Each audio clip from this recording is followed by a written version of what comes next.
طبعا.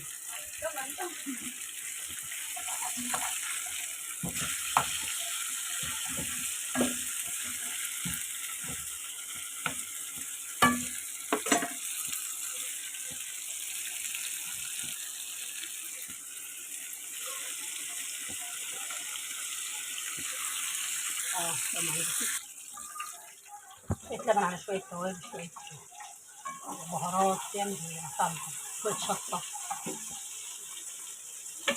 يعني في الفراخ وكمون. في توابل فراخ، في توابل لحم، في توابل كتير، أي توابل تكون عندك بتغير الطعم.